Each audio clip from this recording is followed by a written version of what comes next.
Em nosso estudo de hoje, a lição 1 do livro Mãos Unidas, e tem por título Teu Livro.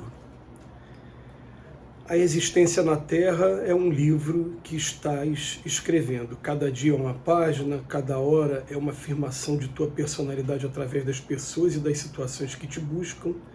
Não menospreze o ensejo de criar uma epopeia de amor em torno do teu nome. As boas obras são frases de luz que endereças à humanidade inteira.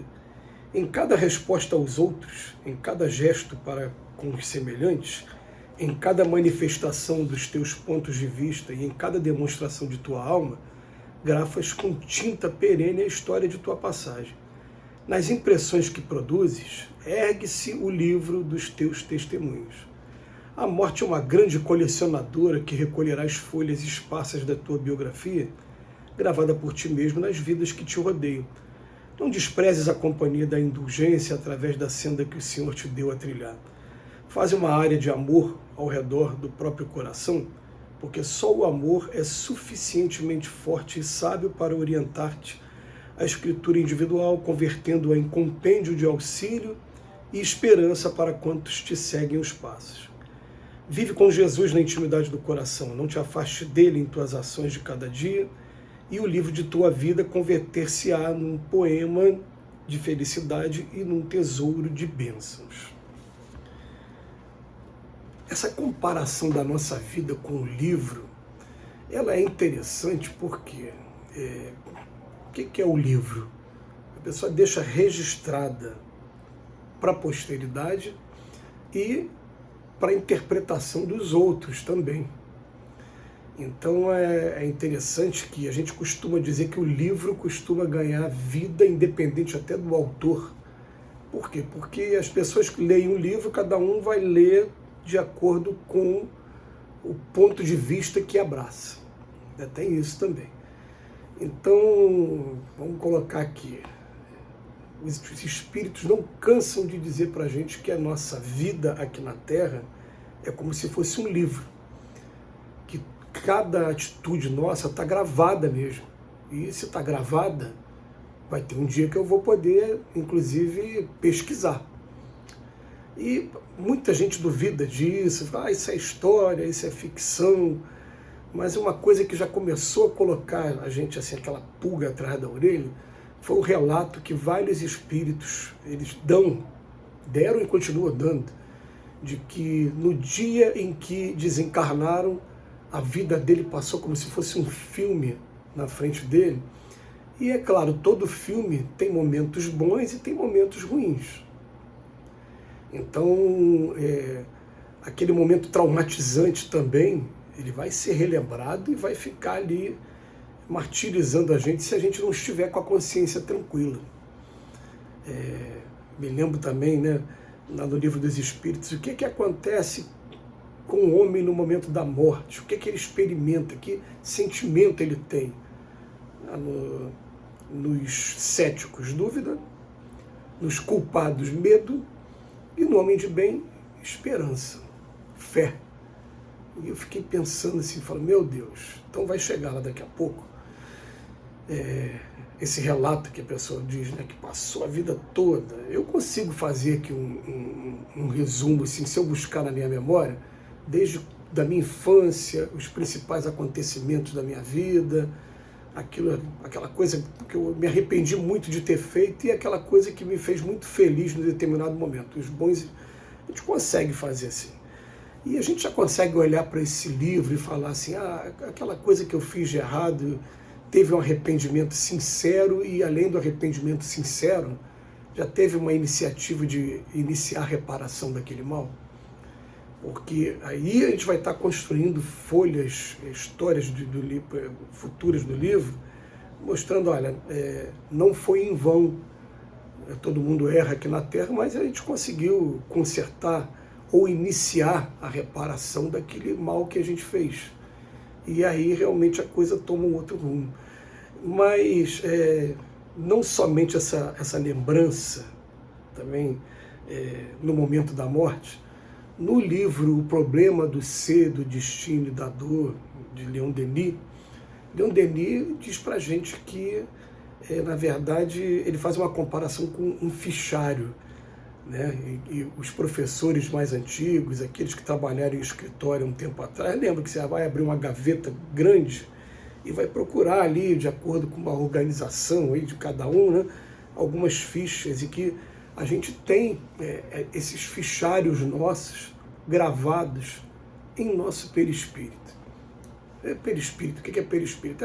Vamos botar assim no primeiro momento para não complicar muito e não estender muito a resposta.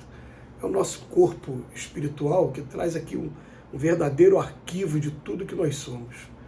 Os espíritos, por exemplo, dizem para a gente que enquanto vocês estão olhando para mim, estão vendo uma blusa branca aqui, um óculos preto, eles olham para a gente e veem o perispírito da gente. E de repente vê uma determinada marca, uma cicatriz, alguma coisa no nosso perispírito. Eles vão olhar, aquilo vai chamar atenção e ele vai ter acesso sim a uma ficha para descobrir por que aquela marca está no perispírito e vai saber por quê, o que eu fiz, ou comigo mesmo, através do suicídio eu marco meu perispírito, ou com os outros, fazendo mal aos outros eu marco meu perispírito, e vai descobrir o que foi que a gente fez, ou com a gente ou com os outros, para ter aquela marca ali, que ainda não deixa o perispírito estar totalmente limpo, a túnica nupcial, como diz no Evangelho de Jesus.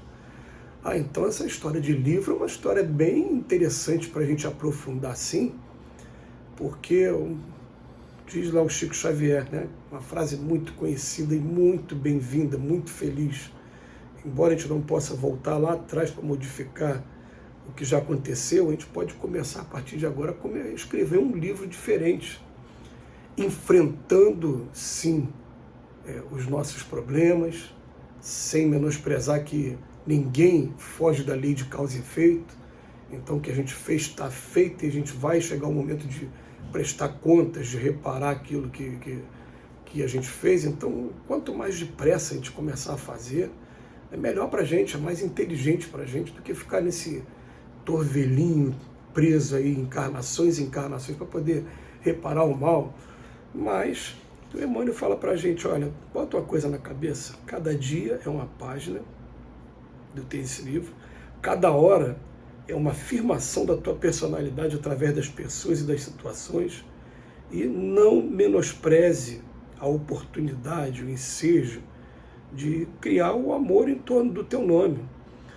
É interessante que a gente, através, né, do amor, da simpatia e da prática da caridade, mesmo não sendo perfeitos, a gente granjeia simpatia, a gente granjeia consideração das pessoas, e são essas considerações que vão abrindo portas para a gente, vão dando oportunidades o tempo todo, novas oportunidades da gente se reerguer e de dar continuidade ao nosso processo evolutivo.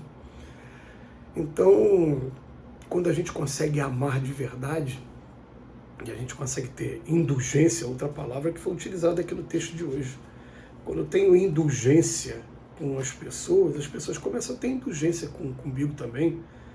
Né? Não desprezes a companhia da indulgência através da senda que o Senhor te deu a trilhar. E essa frase aqui, ó, a morte é uma colecionadora que recolherá as folhas esparsas de tua biografia gravadas por ti mesmo nas vidas que te rodeiam. Então é uma coisa para a gente começar a pensar profundamente. Todo mundo saiu do simples ignorante. Se saiu do simples ignorante, cometemos um monte de erros. Fomos aprendendo com os erros, porque ninguém nasceu para sofrer, fomos superando essas etapas, estamos agora aqui, e o que a gente precisa fazer a partir de agora para que as nossas folhas desse livro sejam escritas de maneira diferente? Aí fica a reflexão para cada um, são esses planejamentos que a gente está fazendo e, é claro, respeitando também profundamente a etapa evolutiva que a gente está nesse momento, para que a gente não entre nesses transtornos de ansiedade, porque a ansiedade está fazendo um estrago muito grande. Eu sou isso, eu tenho que me transformar, mas eu tenho que me respeitar também acima de tudo, porque eu estou num mundo em que aquele que estiver isento de pecado que atire a primeira pedra. Esse é um mundo de expiações e de provas acima de tudo, de aprendizados acima de tudo. Mas não vamos esquecer nunca do livro, que todos nós estamos escrevendo. Que Jesus nos abençoe hoje e sempre.